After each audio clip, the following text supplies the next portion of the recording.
எல்லாருக்கும் வணக்கங்க. இன்னைக்கு நம்ம சேனல்ல என்ன பார்க்க போறோம் அப்படின்னாங்க, ஸ்னோபால் புக்ல நம்ம பஃபெட்டும் மங்கரும் சேர்ந்துட்டு வேற ஏதோ ஒரு கம்பெனி கூட மெர்ஜ் ஆக வேண்டிய ஒரு பேங்க்க எப்படி அவங்க 50% மேல பங்குகள வாங்கி அதை டேக் ஓவர் பண்ணாங்க அப்படிங்கிறத வந்து இந்த சாப்டர்ல பார்க்க போறோங்க. நீங்க நம்ம சேனலுக்கு புதுசா வந்திருந்தீங்கன்னா, நீங்க பிளேலிஸ்ட்ல போயிட்டு ஸ்னோபால் புக்ல பார்ட் 1லேருந்து பார்த்துட்டு வாங்க. அப்பதான் வந்து உங்களுக்கு புரியும். நீங்க இடையிலிருந்து பார்த்தீங்க அப்படின்னா, நெறைய விஷயங்கள் போன சாப்டருக்கு இந்த சாப்டருக்கு கலந்து கலந்து வரும். இதனால வந்து உங்களுக்கு வந்து நெறைய விஷயங்கள் வந்து புரியாது. இந்த சாப்டர்ல ஸ்டார்ட்டிங்ல அவர் என்ன சொல்றாரு அப்டின்னாங்க, அ அவரு ஷேர வந்து வாங்குறது வந்து எப்டி அப்டின்னா, ஒரு ரஷ்யன் டால் மாரி தான் நம்ம வந்து ஒரு ஷேர்ஸ ஒரு கம்பெனிய ஓன் பண்ணணும் அப்டிங்கிறது இந்த இடத்துல குறிப்பிடுறாரு. அது அது எப்டின்னாங்க, ரஷ்யன் டால்ல ஒரு டால நீங்க ஓப்பன் பண்ணீங்கன்னா, அந்த டால்க்குள்ள இன்னொரு பொம்மை இருக்கும். அந்த பொம்மைய திறந்தீங்க அப்டின்னா, அதுக்குள்ள இன்னொரு பொம்மை இருக்கும். அந்த பொம்மைய திறந்தீங்கன்னா, அதுக்கு இன்னொரு பொம்மை இருக்கும். ஸோ அது மாதிரி அ பெர்க்ஷைர் ஹாத்வே வந்து ஒரு மிகப்பெரிய ஒரு நிறுவனம். அந்த நிறுவனத்துக்கு கீழ ஒரு நிறுவனம் இருக்கும். அந்த நிறுவனம் இன்னொரு நிறுவனத்த வாங்கியிருக்கும். அந்த நிறுவனம் இன்னொரு நிறுவனத்த வாங்கியிருக்கும்.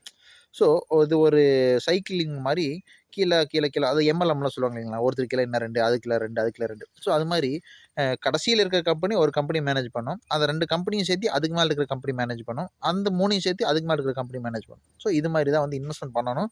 இது நல்ல ஒரு ரிசல்ட்ட குடுக்குது அப்படின்னு சொல்லிட்டு, இவரு சின்ன வயசுல இருக்கும்போதே வந்து இத வந்து கணிச்சிருந்தாருங்க. இந்த மாரி ஒரு சூழ்நிலையில தான் வந்து பார்த்தீங்க அப்டின்னா, அ ஒரு சூப்பர் கேப்பிட்டல் அப்டிங்கிற ஒரு கம்பெனிய வந்து பார்க்குறாங்க. அந்த கம்பெனிய விலைக்கு வாங்கணும்னு நெனைக்கிறாங்க. ஆனா, இவங்க என்னைக்குமே வந்து ஒரு ரூல்ஸ் வச்சிருக்கிறாங்க. அ அதாவது விக்கக்கூடியவர் வந்து கொஞ்சம் மோசமான ஆளா இருக்கிறாரு. ஏதாச்சும் ஒரு தகராறு பண்ணக்கூடிய ஆளு, லீகலா போகக்கூடிய ஆளு, இல்ல இன்னைக்கு நான் சைன் பண்றேன், சைன் பண்ண மாட்டேன் அப்டின்னு பிரச்சனை பண்ணக்கூடிய ஆட்களா இருந்தாங்க அப்டின்னா, அவங்க கூட வந்து எந்த டீலும் பண்ணக்கூடாது அப்டிங்கிற விஷயங்கள்ல வந்து ரொம்ப ஸ்ட்ராங்கா இருந்தாங்க. அந்த ஒரு போர்டு அதாவது ஒரு ஷேர் ஹோல்டர்ஸ் மீட்டிங், இன்வெஸ்டர்ஸ் மீட்டிங்ல பஃபெட்ட சோர்ஸ் கேப்பிட்டல பத்தி கேட்டப்போ, ஆ அது ஒரு கெட்ட வார்த்தை பேசிட்டு அத பத்தி சொல்லியிருப்பாரு. அந்த இடத்துல வந்து சந்தை விலையோட ரொம்பவே கம்மியான விலை கிடைச்சதுனால தான், நாங்க வந்து அந்த ரிஸ்க்க பார்த்து பார்த்து எடுத்து அந்த சோர்ஸ் கேப்பிட்டல் கம்பெனிய வாங்குனோம் அப்படின்னு இந்த இடத்துல சொல்லியிருக்காருங்க. அதுக்கு அடுத்தது வந்து பார்த்தீங்க அப்படின்னா, வெஸ்கோ அப்படிங்கிற ஒரு கம்பெனி இருக்குங்க. இந்த இது வந்து என்ன அப்படின்னு பார்த்தீங்க அப்படின்னா, லோன் குடுக்கக்கூடிய கம்பெனி. Savings and loan. இது குடுக்கக்கூடிய ஒரு பேங்க்ன்னு வச்சுக்கலாம். ஓகே பேங்க்குங்க. இந்த பேங்க வந்து ஒரு குடும்பம் வந்து மெயின்டெயின் பண்ணிட்டு வராங்க. அந்த குடும்பத்துக்குள்ள இருக்கக்கூடிய அ ஆட்கள் தான் வந்து அது முக்கியமான ஷேர் ஹோல்டர்ஸா இருப்பாங்க. அ அது என்ன பண்ணும் அப்படின்னா, மக்கள்ட்டருந்து பணத்த வாங்கி, அதையே வெளிய லோன் குடுத்து, அதன் மூலியமா வந்து பேங்க்க ரன் பண்ணக்கூடியது. மிகப்பெரிய அளவுல இல்லைன்னு வைங்களேன். ஒரு சாதாரண ஒரு ஸ்லீப்பிங் பேங்க் அப்படின்னு சொல்லலாம். ஒவ்வொரு வருஷம் இவ்வளோதான்ப்பா ப்ராஃபிட். இதுக்கு மேல நாங்க பெருசா வளர மாட்டோம். அப்படிங்கிற மாரியான ஒரு விஷயங்கள். அதே டைம் பார்த்தீங்கன்னா, வேர்ல்டு வார் 2 வந்து முடிஞ்சிருச்சு. முடிஞ்சதுக்கப்புறம் பார்த்தீங்கன்னா, நெறைய சோல்ஜர்ஸ் எல்லாம் வந்து அவங்கவங்க வீட்டுக்கு வர்றாங்க. வீட்டுக்கு வந்தோனே பார்த்தீங்க அப்டின்னா, எல்லாருமே வந்து தனிப்பட்ட முறையில வீடு கட்டணும் அப்டின்னு நெனைக்கும்போது, இந்த பேங்க்குக்கு ஒரு நல்ல வருமானம் வருது. ஏன்னா, அமெரிக்கன் கவர்மெண்ட் வந்து கம்மியான இன்ட்ரெஸ்ட் ரேட்ல எல்லா மக்களுக்கும் வந்து லோன் குடுக்கவே ஏற்பாடுகள் பண்ணிட்டு இருந்த காலகட்டங்கள்ல, இத வந்து இந்த பேங்க் நல்லா ப்ராஃபிட் பண்ணிட்டு இருந்துச்சு. ஆனா, அந்த டைம்ல அந்த குடும்பத்தில இருந்தக்கூடிய ஒரு பெண்மணி, பீட்டர்ஸ் அப்டின்னு முடியக்கூடிய லெட்டர்ஸ்ல முடியக்கூடிய ஒரு கம்பெனி, ஒரு ஒரு பெண்மணி. அந்த பெண்மணி என்ன நெனைக்கிறாங்க அப்டின்னா, இந்த பேங்க் இனியும் நல்லா வளரலாம். அந்த பேங்குக்கு நல்ல கெப்பாசிட்டி இருக்கு அப்படின்னு அவர் நினைக்கிறாரு. அந்த அம்மா நினைக்கிறாங்க. ஆனா அவங்க உள்ள போய் பேசினா, இவங்களுக்கு மரியாதை இல்ல. போர்ட் மெம்பர்ஸ்ட்டயும் இவங்ககிட்ட பெருசா வந்து மரியாதை இல்ல. ஆனா வந்து குடும்ப பெண்மணி அப்படிங்கிற அந்த மரியாதை மட்டும் குடுத்துட்டு, இவங்க என்ன ஒரு ஐடியா குடுத்தாலும், பேங்க்க வளர்ச்சி அடையக்கூடிய விஷயங்கள் சொன்னாலும், "அ உனக்கு என்ன தெரியும்? நீ பேசாம அமைதியா இரு. எங்களுக்கு தான் எல்லா விஷயமும் தெரியும்." அப்படிங்கிற மாரி தான் போயிட்டுருக்குது. சரிங்களா? இதே காலகட்டங்கள்ல வந்து நம்ம பஃபட் வந்து பக்ஸே அதுவுமே டைவர்சிஃபை கம்பெனியுமே மெயின்டெயின் பண்ணிட்டு இருக்காரு. நம்ம சார்லி மங்கர் வந்து ப்ளூ சிப் ஸ்டா கம்பெனிஸ வந்து மெயின்டெயின் பண்ணிட்டு இருக்காருங்க. இடையில வந்து ப்ளூ சிப் ஸ்டாம்ப்ஸ் கம்பெனி இதுக்கு முன்னாடி அவர் எப்படி வாங்கியிருந்தார் அப்படிங்கிற வீடியோ போட்டுருக்கிறேங்க. அந்த வீடியோ போய் பாருங்க. அந்த கம்பெனி மிகப்பெரிய அளவுல நஷ்டத்த ஏற்படுத்திட்டு இருந்ததுனால, இடையில வாங்குன சீஸ் கேண்டீஸ் கம்பெனி மிகப்பெரிய லாபத்த சந்திச்சுச்சு. அதனால அதையே பயன்படுத்தி அந்த லாப நட்ட கணக்க சரி பண்ணிட்டு, ஒரு நல்ல லாபத்தில இயங்குற அளவுக்கு வந்து பண்ணிட்டு இருக்காங்க. அந்த டைம்ல தான் வந்து இவங்க வந்து இந்த பேங்க பார்க்குறாங்க. இந்த பேங்க்ல இருந்து கொஞ்சம் கொஞ்சமா ஷேர்ஸ வாங்கிட்டே இருக்கிறாங்க. கிட்டத்தட்ட ஒரு 5% 6% ஆட்ட ப்ளூ சிப் கம்பெனி இந்த ஷேர்ஸ வச்சிருக்குது. இத மொத்தமா கண்ட்ரோல் பண்றது சார்லி. சரிங்களா? சார்லி மங்கர் தான் வந்து இதைய மொத்தமா கண்ட்ரோல் பண்ணிட்டு இருக்காரு. இந்த ஒரு சூழ்நிலை தான் வந்து பார்த்தீங்க அப்டின்னா, ஆ ஒரு பேங்க் கூட பர்பரா அப்படிங்கிற ஒரு பேங்க் கூட வந்து அ இந்த கம்பெனி மெர்ஜ் ஆகக்கூடிய ஒரு சூழ்நிலை ஏற்படுது. சரிங்களா? இதை வந்து அந்த பெண்மணி வந்து பயங்கரமா எதிர்க்கிறாங்க. நம்ம மெர்ஜ் ஆக வேணாம் அப்படின்னு எதிர்க்கிறாங்க. ஆனா வந்து இவங்கலாம் ஒத்துக்கல. சரின்னு வந்து பேங்க பத்தின டீட்டெயில்ஸ் எல்லாம் படிச்சு முடிச்சுட்டு, உள்ள இருக்கக்கூடியவர்கள் ஒத்துழைக்காததுனால, சரி இந்த பேங்க் கூடயே இணைஞ்சிரலாம் அப்படின்னு இந்த பெண்மணி வந்து நெனைக்கிறாங்க. ஆ அந்த வெஸ்கோ கம்பெனி ஷேர்ஸ வந்து பர்பரா கம்பெனி வந்து அதிகமான காசு குடுத்து வாங்குது அப்படின்னு வால் ஸ்ட்ரீட்ல இருக்கக்கூடியவங்கலாம் நெனைக்கிறாங்க. ஆனா சார்லி மங்கரும் பஃபெட்டும் என்ன நெனைக்கிறாரு அப்படின்னா, இந்த வெஸ்கோ கம்பெனி அவங்களுடைய ஷேரோட மதிப்பு ரொம்ப கம்மியான விலைக்கு குடுக்குறாங்க.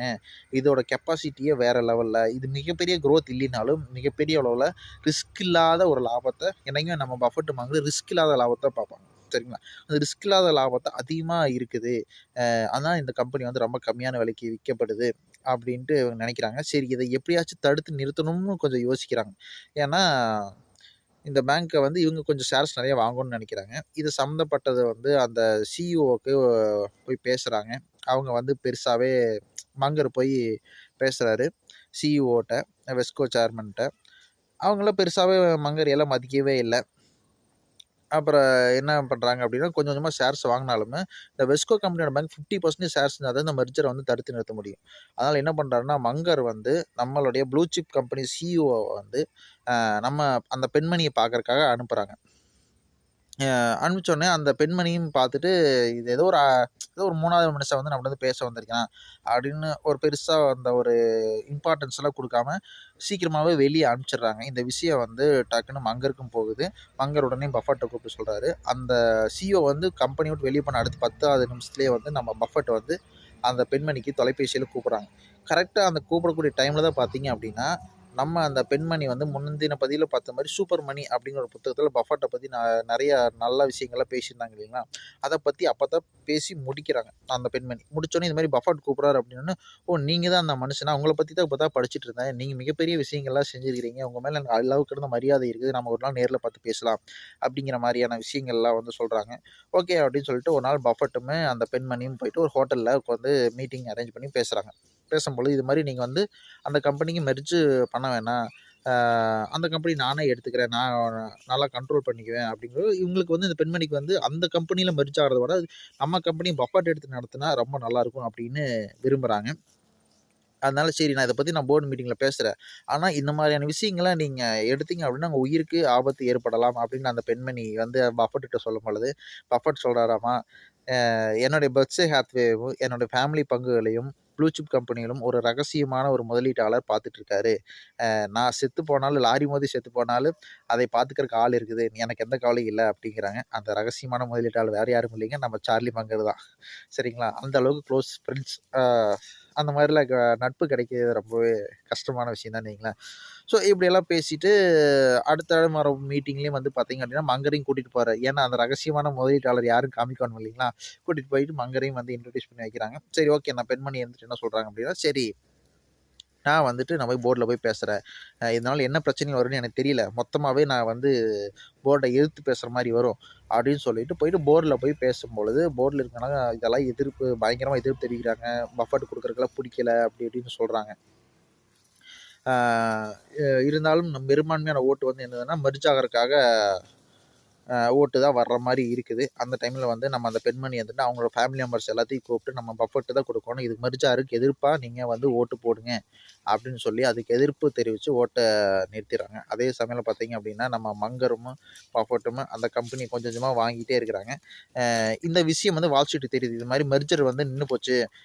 பர்பரா கம்பெனியோட மெர்ஜர் வந்து நின்னு போச்சு அப்படிங்காட்டி, அந்த $15 இருந்த அந்த வெஸ்கோ கம்பெனியோட பேங்க் வந்து இப்ப கிட்டத்தட்ட ஒரு $11க்கு வந்துருச்சுங்க. இதே சந்தர்ப்பம்னு சொல்லிட்டு நம்ம பஃபெட்டும் அவரும் பயங்கரமா வாங்க இதே டைம்ல வந்து பஃபர்ட் வந்து என்ன பண்றாரு அப்படின்னாங்க, ஓப்பன் டெண்டர் குடுக்குறாரு. இது மாரி நாங்க வெஸ்கோ பேங்க்க வந்து நாங்க வந்து $15 குடுத்து வாங்கிக்கிறோம் அப்படின்னு. ஆனா மார்க்கெட் விலை பார்த்தீங்கன்னா, கிட்டத்தட்ட ஒரு 11, $12 தான். ஆனா இவங்க வந்து $15 குடுத்து வாங்கிக்கிறோம் அப்படின்னு சொல்லி வெளிய அறிவிப்பு குடுக்குறாரு. புரோக்கர்க்கெல்லாம் வந்து கூப்பிட்டு முன்னாடியே சொல்லிட்டாங்க. இந்த மாரி மெர்ஜர் வந்து கேன்சல் ஆகுறதுக்கு முன்னாடியே வந்து புரோக்கர்ட்ட பஃபர்ட் வந்து கூப்பிட்டு சொல்லிட்டாரு. எவ்வளோ முடியுமோ அவ்வளோ தூரம் வெஸ்கோ கம்பெனி வாங்கிருங்க அப்படின்னு சொல்ட்டாரு.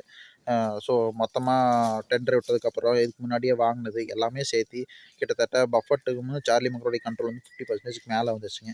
இதன் மூலியமா வந்து அந்த பேங்க்க மொத்தமா டேக் ஓவர் கண்ட்ரோல் பண்ணிட்டு, அவங்களுக்கு பொம்மையா வச்சுட்டாங்க. லாபம் குடுக்கக்கூடிய ஒரு கம்பெனிய பெர்க்ஷை ஹாத்வேயோ கூட சேர்த்திட்டாங்க. இதை வந்து ரஷ்யன் டால் அப்படின்னு சொல்லுவாங்க. ரஷ்யன் டால் மாதிரி பெர்க்ஷயர் டால் மாதிரி ஒரு கம்பெனியை சேர்த்திட்டாங்க.